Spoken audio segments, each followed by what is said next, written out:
Benvidos ao Museo Provincial de Lugo no Día Internacional dos Museos, 18 de maio de 2015. Damos a benvida ao proxecto Vana e a todos os actores e actrices integrantes nese proxecto, así como os seus coordinadores do Colexio Franciscanos.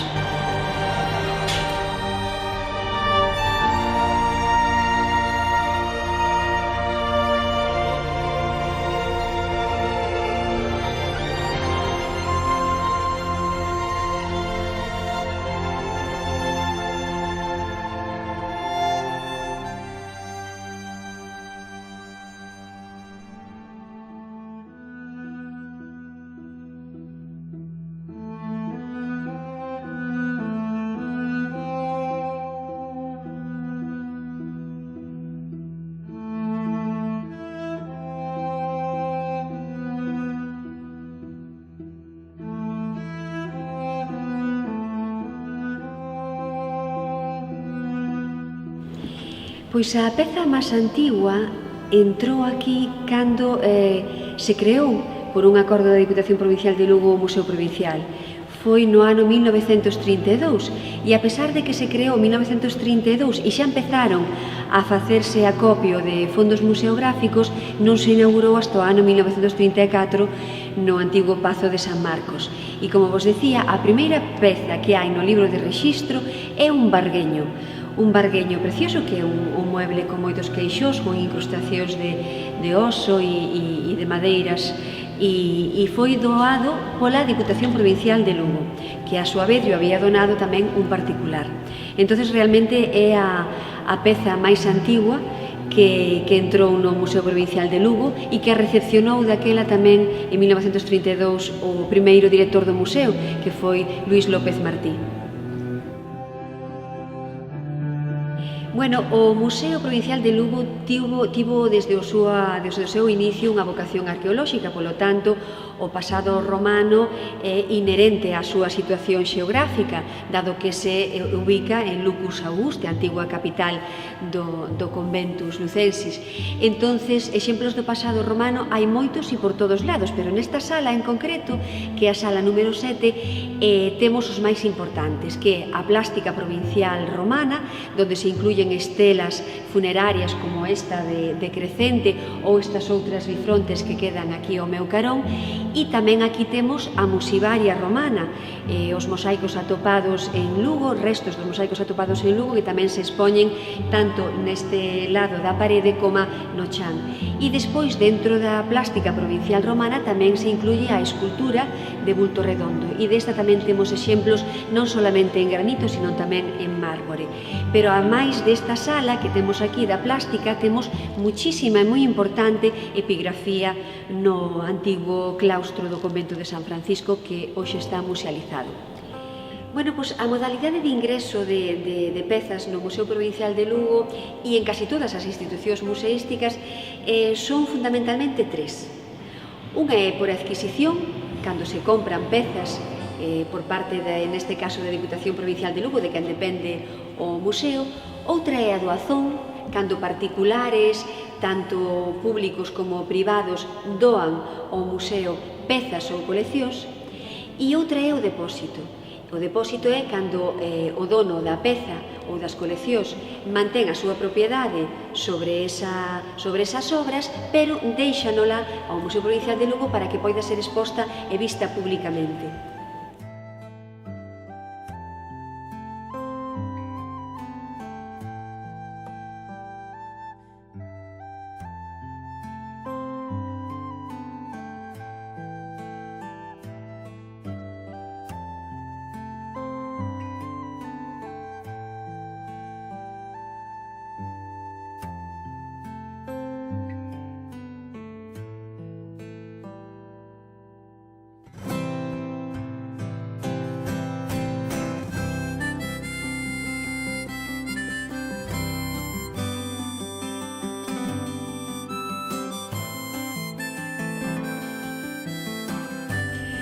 Pois do antigo convento de San Francisco, en realidade, só se conservan 3 estancias, é dicir, o edificio arquitectónico per se, que xa era BIC, xa era monumento nacional de aquela, pois solamente conserva 3 estancias, que son o refectorio, o claustro e a cociña, porque a igrexa conventual hoxe en día está exenta e é a igrexa parroquial de San Pedro. Pero elementos mobles do que fora o convento de San Francisco, non, porque despois de ser convento coa desamortización pasou por moitas vicisitudes e por moitos usos e entón non se conserva material ou mobiliario de. Pero bueno, que máis importante que a propia arquitectura, por exemplo, deste claustro medieval no que nos atopamos, ou a propia cociña conventual, ou ese refectorio para onde comían os monxes, pois realmente xa son, digamos que unhas xoias arquitectónicas que poden considerarse como o máis importante do que fora o convento, o antigo convento de San Francisco. Pois en realidade a primeira sede do Museo Provincial de Lugo foi o que hoxe é a Diputación Provincial de Lugo, na Rúa San Marcos, na Praza San Marcos. Pero desde que se inaugurou en 1934 ali empezou a vir tantos fondos museográficos, a xente volcouse en donar pezas, en adquirir e ingresaron tantas pezas que realmente as salas do Pazo de San Marcos quedaronse pequenas. Entonces tomouse un acordo nos anos 40 para buscarlle outra nova ubicación onde pudera expoñerse todas as pezas que había. E esa nova ubicación foi o convento de San Francisco, o antigo convento de San Francisco, que xa non era tal, xa non era tal convento, sino que xa estaba desamortizado e efectivamente foi utilizado con moitas e diversas funcións. E desde que se tomou o acordo empezou a arranxarse o convento mediante un proxecto do arquitecto Gómez Román, rehabilitáronse moitos dos espacios para convertilos en salas de exposicións e en 1957 inaugurouse a nova sede do Museo Provincial de Lugo no antigo convento de San Francisco. Pois na cociña do antigo convento de San Francisco o que fixemos realmente foi unha recreación, xuntando pezas que realmente formaban parte do mobiliario e tamén do axuar do que sería unha cociña tradicional, unha cociña conventual ou unha cociña pacega do século XVII. Entón, realmente, ahora mismo temos cerámica, temos mobiliario e temos, en fin, sobre todo cerámica popular que se podía usar nas cociñas desde, da época da que é a cociña nosa, que é do século XVII. E que destino terá no futuro? Bueno, de momento vai seguir tendo non? Vai a seguir sendo unha recreación un pouquiño dos elementos que conformaban unha cociña deste tipo. O edificio do antigo convento de San Francisco restaurouse precisamente para albergar o Museo Provincial de Lugo. Entonces, como estaba bastante en mal estado, casi en algúns sitios en ruínas, fíxose un novo proxecto arquitectónico da man de Gómez Román que, pois digamos que puxolle unha fachada de tipo pacego, de tipo pazo galego, cunha escaleira tamén de tipo neobarroca e unhos accesos doados e amplios para facer unhas salas de exposición adaptadas ás necesidades da exposición museográfica dos fondos museográficos que se iban a expoñer, que, como xa sabedes todos, son moi variados. Os fondos que expoñemos dividímolos en 3 seccións fundamentalmente: a sección de Belas Artes, con pintura e escultura, a sección de etnografía e artes decorativas e a sección de arqueoloxía e historia. Pero, basicamente, restaurouse por eso, para albergar o museo.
museo creouse en 1932, pero inaugurouse en 1934, porque neses 2 anos o que se fixo foi arreglar as salas para acondicionar a exposición permanente das obras que se tiñan.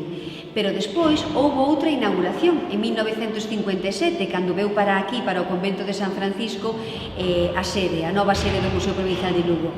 E despois, nos anos 90, tamén houve outra pequena reinauguración, porque como tuvemos unha ampliación do museo nesas datas, en 1997, abríronse esas novas instalacións que se engadiron ás antigas do Museo Provincial de Lugo, inaugurados pola daquela infanta Doña Elena e o seu marido. Entón, hoxe en día, sigue estando no antigo convento de San Francisco con ese outro espacio engadido nos anos 90. E realmente, se tuveramos máis espacio físico para expoñer, poderíamos expoñer moitísimas máis obras, porque non solamente temos as obras que amosamos na exposición permanente, sino que tamén temos outras que conservamos guardadas no almacén, nas zonas de reserva. Na mentras están ali guardadas, tamén se están estudiando e investigando sobre elas e están conservadiñas para que nun momento dado poidan expoñerse. Pois o museo organízase por unha banda, o traballo que non ve aos usuarios, que non ve o público, está realizado polos técnicos do museo, polos restauradores e conservadores e tamén polos vixilantes, pola xente que enseña o museo, etc. etc. Todo isto, digamos que son os recursos humanos do Museo Provincial de Lugo. E logo, os outros recursos, os materiais, xa se refiren aos fondos que se expoñen. E os fondos que se expoñen, dividímolos en 3 seccións fundamentales. Unha sección de Belas Artes, unha sección de etnografía e artes decorativas e outra sección de etnografía e artes decorativas. A parte de todos estes fondos que podemos dicir que é o contido do Museo Provincial de Lugo, tamén amosamos dun xeito importante e destacamos o que é o continente. O continente se refiere ao propio edificio, que xa de por sí tamén é un ben de interese cultural. É a parte do antigo convento de San Francisco e logo toda a fachada exterior remodelada nos anos 50 xunto co xardín que dá á Rúa Nova.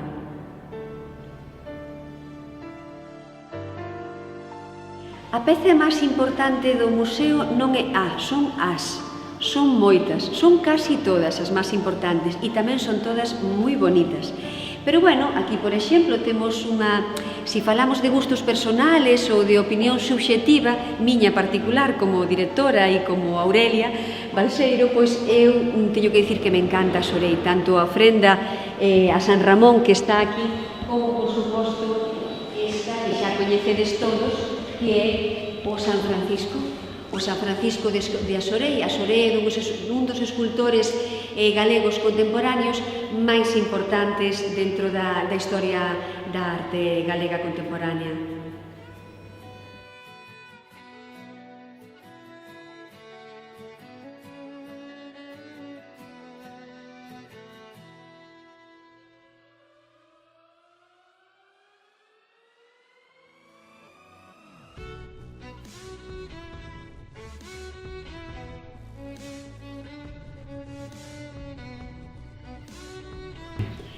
Pero se realmente me obrigades a escoller unha peza especial para min, é esta, o Torques de Burela.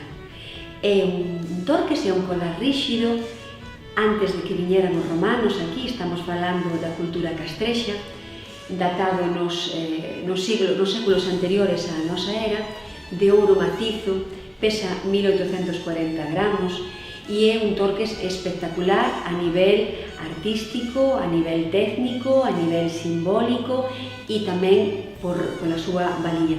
E non estamos falando de valía económica, falamos sempre de valía patrimonial. Pero nesta mesma sala de Olivería, da colección de Álvaro Gil Varela, temos tamén pezas moi antiguas e enlazamos un pouquinho con esa outra pregunta que me facíades de que cales eran as pezas máis antiguas. Dixemos cal era a máis antigua a que foi a primeira en entrar, pero realmente antiguas, moi antiguas, son, por exemplo, estas pezas de ouro de aquí. Esas doas do colar de Barbanza pertencen á idade do bronce. Estamos falando do segundo milenio antes de Cristo.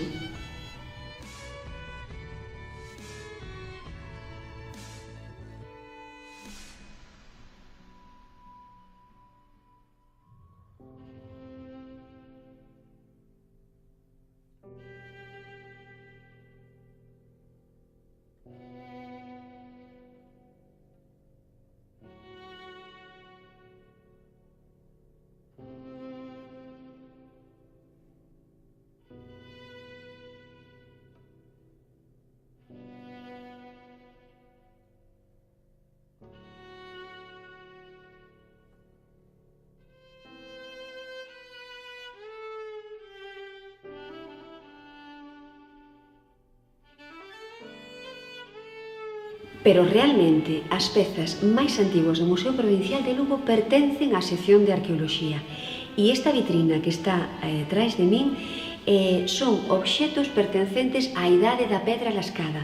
Estamos falando do Paleolítico inferior e do Paleolítico medio. Estas serían as pezas máis antiguas, materiais líticos, materiais óseos, decorados e tallados que corresponden a xacementos e asentamentos da provincia de Lugo na súa maior parte.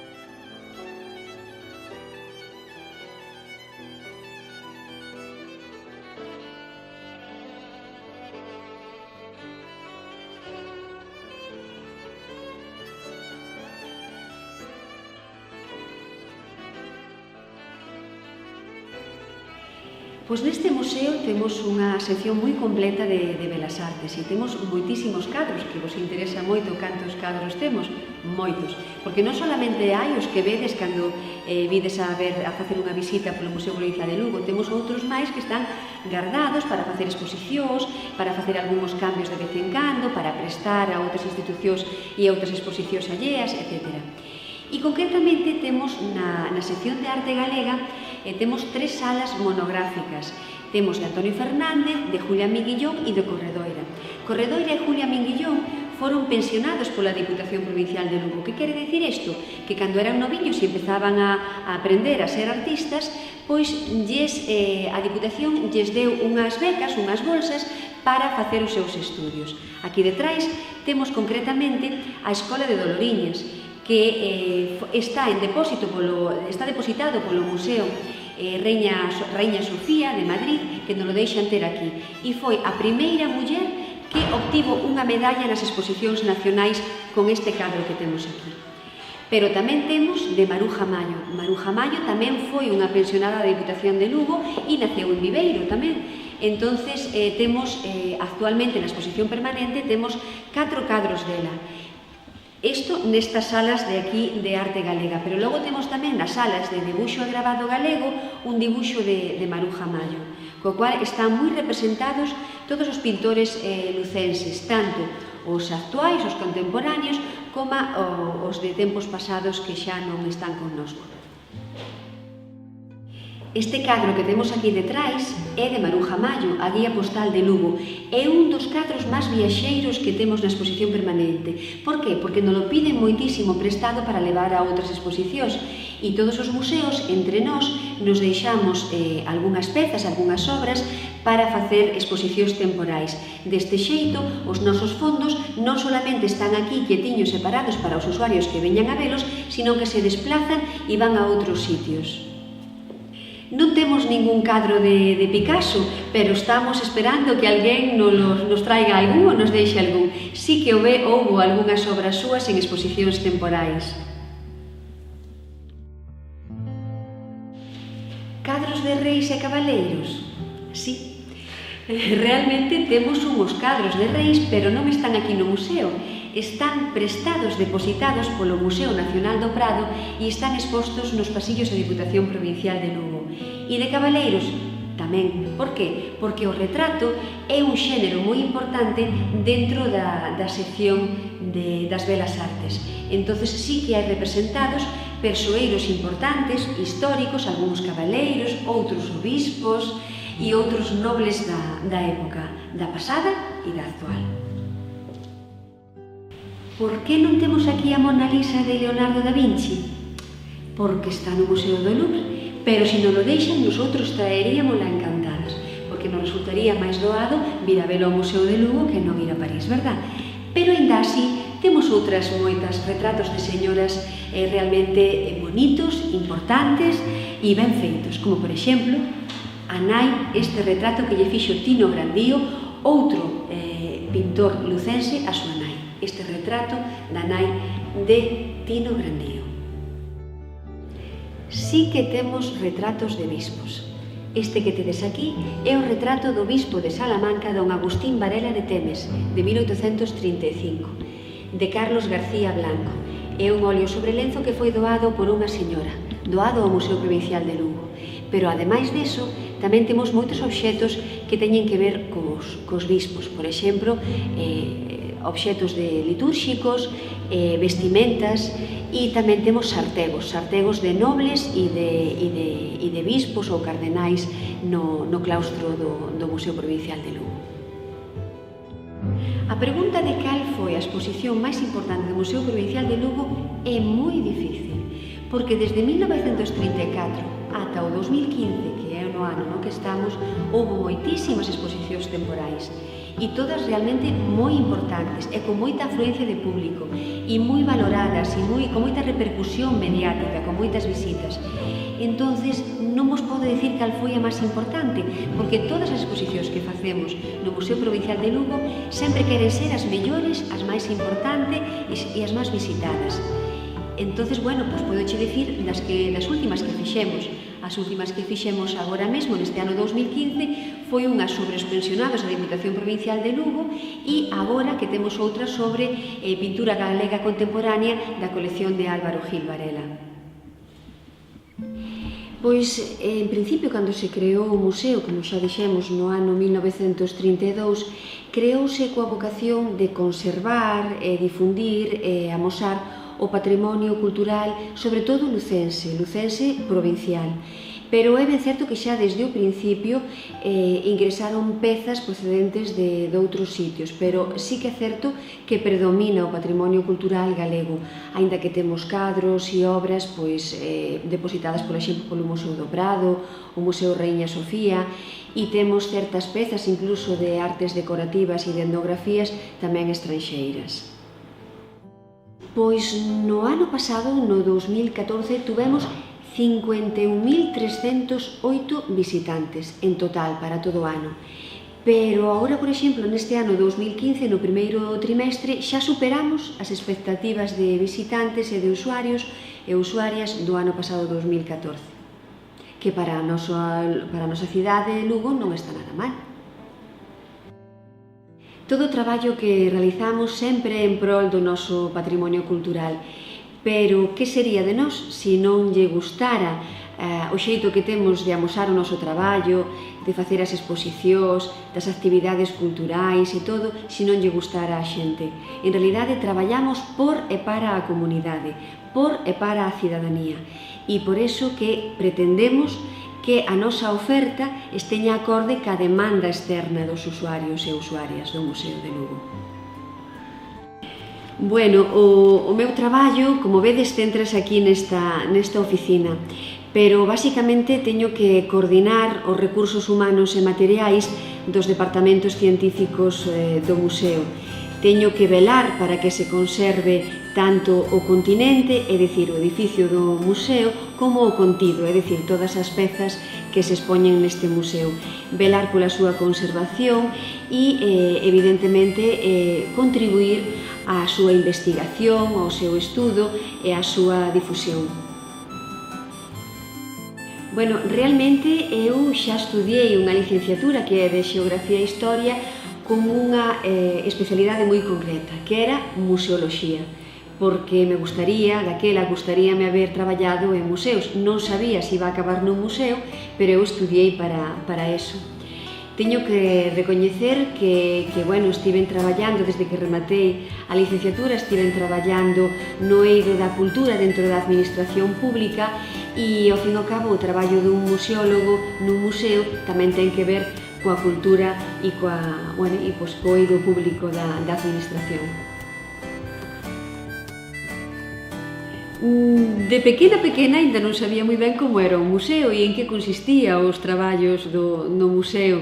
Entonces o que me gustaba era, pensaba en ser profesora, en ser docente, maestra, profesora, pero a verdade é que cando era pequena xogaba a presentar telediarios. Pero bueno, sí que é certo que é a miña vocación, que sí que estudiei, escollín a especialidade en museoloxía porque era o que me gustaba, pero como vos decía antes, estiven traballando moito tempo tamén como técnico de cultura. Cando me propuxeron este traballo de dirixir o Museo Provincial de Lugo, a verdade que primeiro dubideino, pero logo pareceume un reto moi interesante, moi atractivo e ao fin e ao cabo tamén para poñer en práctica todo aquilo que había estudiado. Entonces, por eso aceptei e de momento sigo aquí. Bueno, no meu caso non é un traballo difícil, son as circunstancias as que digamos que fan difícil un traballo, pero non o propio traballo per se. É certo que no Museo Provincial de Lugo teño a gran fortuna de ter unhos compañeiros estupendos, son os grandes traballadores e, por suposto, o apoio da Diputación Provincial de Lugo, de quen depende este museo, co cual sí que é intenso, require moita adicación, pero non é dificultoso. Pois no Museo de Lugo somos preto de 30 funcionarios, pero logo tamén hai moitas persoas que traballan connosco, tanto de empresas contratadas para seguridade e limpeza, por exemplo, e tamén deberíamos contar a toda a xente que traballa connosco en distintas actividades, ben de xeito temporal, ben de xeito máis a miúdo, máis recurrente, pero somos unha comunidade moi grande, porque non solamente contamos, como decía, dos propios traballadores, dos propios recursos humanos que ten a Diputación Provincial de Lugo aquí no museo, sino que nos axuda moita xente, asociacións culturales, colectivos, en fin, fundacións, e todo, en xeral, moita xente que a título particular ou a título colectivo pois nos aporta ideas, nos axuda e por suposto tamén teríamos que incluir aos artistas, a todos estes artistas que veñen e que expoñen con nós de xeito individual ou colectivo, etc. Pois, como desexaríamos que fose o Museo de Lugo no futuro? Pois así, improvisada e espontaneamente, diríamos que tería que ser, como decíamos antes, un museo comprometido coa sociedade na que se desenvolve, tería que ser un museo que tivera medios, que tivera recursos para conservar, para incrementar tamén os seus fondos e para amosar dun xeito moderno, dun xeito contemporáneo todo o seu patrimonio cultural. Dende 1932 ata hoxe, que estamos no ano 2015, esa foi a súa laboura, pero digamos que as funcións orixinais, tanto daquela acta de creación do museo como as que lle asigna a propia Lei de Patrimonio Cultural de Galicia, teñen que ir variando en función desas outras necesidades que aparecen demandadas pola sociedade e as que penso que este museo en concreto está respondendo sobremaneira. Entonces, un desexo para o futuro, para este Museo Provincial de Lugo, pois un museo solidario, un museo comprometido, un museo máis grande, máis bonito e que, digamos, que teña moitos máis fondos museográficos, moitas máis pezas que enseñar e sitio para expoñelas, así como recursos tamén para poder restaurar pezas, conservalas, estudialas e facer moitas actividades, sobre todo para os nenos e as nenas. Pois, en realidade, parece que foi ontes cando vin para aquí, pero foi no ano 2008 cando vin. Estamos no 2015, poucos anos, moi intensos e pasáronse voando, moi felices tamén, pero sí, parece que foi ontes. Un museo é unha entidade viva e dinámica, co cual os cambios teñen que ser consustanciales coa súa vida e co seu traballo diario. Agora mesmo, por exemplo, temos varios proxectos que van a ser unhas novidades para este ano, para medio prazo. Unha deles, por exemplo, é renovar a sala de ourivería antiga coa antigua colección de don Álvaro Gil Varela e aproveitando a coyuntura desa renovación da sala 8, pois aproveitar tamén para darlle unha volta, modernizar dun xeito máis didáctico, máis accesible e máis intelixible a sección de Arqueoloxía e Historia. Pero tamén acabamos de recibir unha colección de arte africana moi importante que queríamos tamén musealizala e expoñela na permanente do Museo Provincial de Lugo. Os museos son moi importantes, non solamente porque teñen a finalidade de conservar o patrimonio e transmitilo ás futuras xeracións, sino porque ten que involucrar a toda a cidadanía nas súas actividades e nas súas propostas. Os museos teñen que contribuir ao desenvolvemento da sociedade na que se desenvolve. Ten que ser, digamos que, a punta do iceberg dunha comunidade e non ten que cinguirse exclusivamente, como decíamos, a unha das súas funcións fundamentales, que é a preservación e a estudio, investigación e difusión do seu patrimonio. Ten que ir máis aló, ten que, digamos que, estar comprometido ca sociedade na que se desenvolve. E, por exemplo, o lema do Día Internacional dos Museos deste ano é un lema moi xenérico, porque se refire á sostenibilidade. O museo e a sostenibilidade do planeta, das comunidades e da sociedade na que se engloba. E como despedida, moitísimas gracias por estar con nós, por colaborar nas nosas actividades, por vir a vernos e por participar. Entón, recordarvos que as portas deste Museo Provincial de Lugo están abertas para todos vos e para todo o mundo. Moitas gracias e ata sempre.